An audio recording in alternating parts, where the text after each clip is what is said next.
free speech is meaningless unless you allow people you don't like to say things you don't like. Otherwise, it's irrelevant. And if at the point at which you lose free speech, it doesn't come back.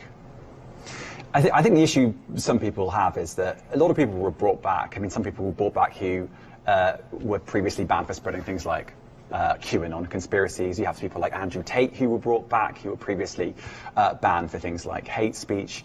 Do you think you prioritize freedom of speech over misinformation and hate speech? Well, you know, who's to say that something is misinformation? Who's the arbiter of that? Is it the BBC?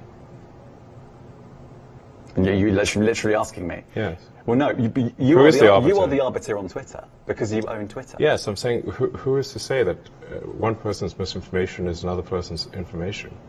At the point at which you say that there is, this is misinformation, like, who is going to decide that? But you accept that misinformation can be dangerous, that it can cause real-world harms, that it can potentially cause... Yeah, so the point I'm trying to make is that the BBC itself has, at times, published things that are false.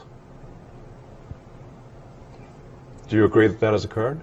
I'm quite sure the BBC have said things before that turn out to not be true. Correct. In its, whatever it is, 100-year history, I'm quite sure. Yes. Even if you aspire to be accurate, there are times when you will not be. We've spoken to people very recently who were involved in moderation, and they just say there's not enough people to police this stuff, particularly around hate speech in the company. Is that what hate that speech are you talking about? I mean, you use Twitter. Right. Do you see a rise in hate speech? I mean, just a personal anecdote. Like, what do you? I don't. Personally, for you, I would see I get more of that kind of content. Yeah, personally, but I'm not going to talk to the rest of for the rest of Twitter. So you see more hate speech personally? I would say I would see more hateful content in that. Content you don't like, or hateful? What do you mean to describe a hateful thing? Yeah, I mean, you know, just content that will solicit a reaction, something that may include something that is slightly racist or slightly sexist, those kinds of things. So you think if something is slightly sexist, it should be banned? No, is that what you're saying? I'm not saying anything. I'm saying. Well, I'm just curious. I'm trying to understand what you mean by hateful content. And I'm asking for specific examples. And you just said that if something is slightly sexist, that's hateful content. Does that mean that it should be banned? Well, you've asked me whether my feed, whether it's got less or more. I'd say it's got slightly more. That's why I'm asking for examples. Can you name one example? I honestly don't use. Honestly, I you don't. can't name a single example. I'll tell you why. Because I don't actually use that for you feed anymore. Because I just don't particularly like it. But you said actually, a lot of people are quite similar. I only look at hang on a second. You said you've seen following. more hateful content, but you can't name a single example, not even one. I'm not sure I've used that feed for the last 3 or 4 weeks. And then how did you see the hateful content? Because I've been using Twitter since you've taken it over for the last 6 months. Okay, so then you must have at some point seen for you hateful content. I'm asking for one example. Right. And you can't give a single one. And I'm saying then I say, sir, that you don't know what you're talking about. Really?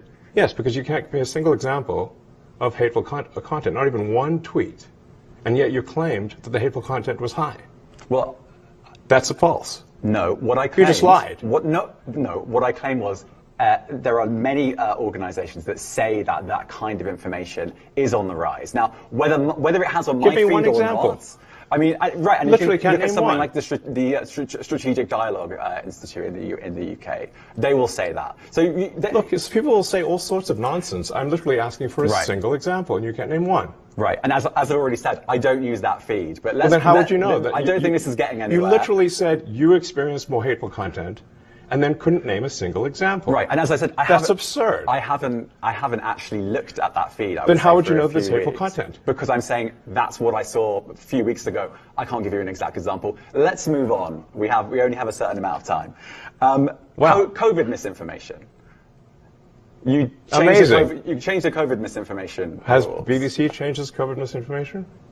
The BBC does not set the rules on Twitter, so I'm asking you. No, I'm talking about the BBC's misinformation about COVID.